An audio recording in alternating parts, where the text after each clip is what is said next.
A conflict has been building up for weeks now. This isn't a conflict between Russia and Ukraine. This is a conflict between the US military and the Biden administration. The US military is having to part with its weapons in order to help Ukraine fight the war against Russia. Now, weapon inventories in the US are running at record lows. And that seems to be causing great worry to America's top military generals. So, the USA's top military general has now begun pushing for Ukraine to negotiate a peace settlement with Russia. And he is pushing the Biden administration to make sure that Ukraine begins negotiating soon.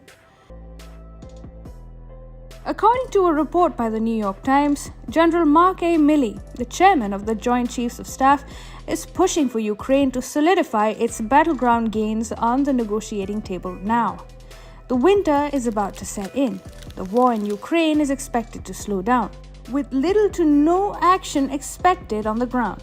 According to the US military, that opens the window for both Ukraine and Russia to negotiate a mutually agreeable settlement to the conflict. This could prevent further bloodshed and also put an end to expensive military aid being given to Ukraine by its American and European allies. General Milley, who is the USA's top general, has made the case in internal meetings that the Ukrainians have achieved about as much as they could reasonably expect on the battlefield before the winter sets in. He says now is the time for Ukraine to cement these gains at the negotiating table because nobody knows what the future holds. However, senior aides of President Joe Biden have resisted the idea. Biden and his team believe that neither side is ready to negotiate and that any pause in the fighting would only give Vladimir Putin a chance to regroup Russian forces for another assault.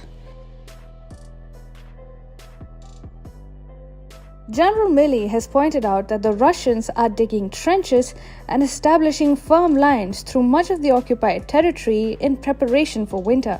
According to him, the Russian retreat from Kherson city was a strategic decision aimed at better defending seized Ukrainian territory east of the Dnipro River.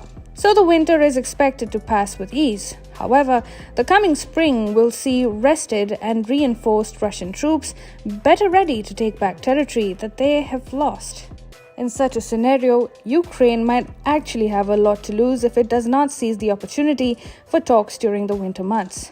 However, Joe Biden is not entertaining any of these arguments and simply wants to keep giving Ukraine fighting material to chase an unrealistic goal of driving Russia out of all territories, including Crimea. The US military knows that this is not possible, which is why it is pushing for talks before things get worse for Ukraine. Essentially, an all-out fault line has emerged out of the White House, with the US military and the Biden administration at striking odds of each other on the question of Ukraine. So who do you think will prevail, the Biden administration or the